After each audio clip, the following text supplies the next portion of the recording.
I think we are all still looking at the pictures, watching the news footage about Hurricane Sandy and the devastation in New Jersey, New York City, and up the eastern seaboard and what has taken place there. We're still trying to figure it out. Prayers are going out for people. Great amount of relief effort from both the government and local agencies, and people are flooding in a great deal of support through the Red Cross and other charitable agencies as we all think about and want to help the areas recover from what has taken place. I think there's a deeper spiritual lesson that probably all of us should think about. I've been just stunned by the thought of a city like New York City brought to a complete standstill and all operations shut down because of Hurricane Sandy and a natural disaster like this. New York is our biggest city in the United States. It is the world financial capital. It is a city that never sleeps. And yet, something like this, an inescapable date with an unmovable object like a hurricane, brought that city to its knees and halted all operations, and now it's going to have to be rebuilt. And I think there's an object lesson spiritually for us all to step back and to consider in our own lives that at times there are going to be, and there will be, an inescapable date with some unmovable force, event, or object that's going to strike our lives. And if we're not prepared, then we could be brought to our knees and not be able to get back up, and we need to be prepared. It might not be a hurricane. Perhaps it's some physical challenge. Perhaps it, could be cancer. It could be loss of a job. It could be issues that we can't control.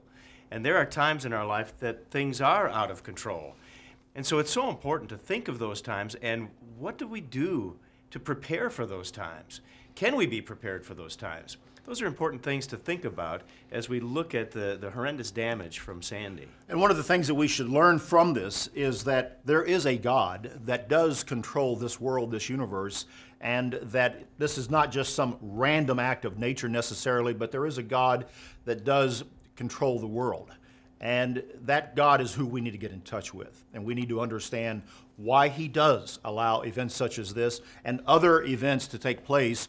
One of the lessons is to get our attention to have a relationship with Him and anchor our lives firmly in Him. In Matthew chapter 7, as Jesus Christ was ending and winding up His what is called the Sermon on the Mount, He said to those who were listening and to us, "Whoever hears these sayings of mine and does them, I will liken him to a wise man who built his house on the rock. And the rain descended, the floods came, and the winds blew and beat on that house, and it did not fall, for it was founded on the rock." Events such as this give us all the opportunity to examine ourselves and to once again get in touch with God, the true God, and His teachings, and make sure that we understand how fragile life is and how much we do need to have a solid spiritual relationship with the Creator to endure whatever storm might come into our life. And that's the foundation to be built on. That's going to help us weather the storms. No matter what's swirling around us, we can rely on that God that is our Creator, that is the one who loves us, cares for us, and ultimately saves us. And I think if we do that, then we can all learn a lesson from what has taken place, while at the same time we offer our prayers and whatever support we can to those that have been affected by this, but we can also learn a very important lesson for us going forward. That's BT Daily. We'll see you next time.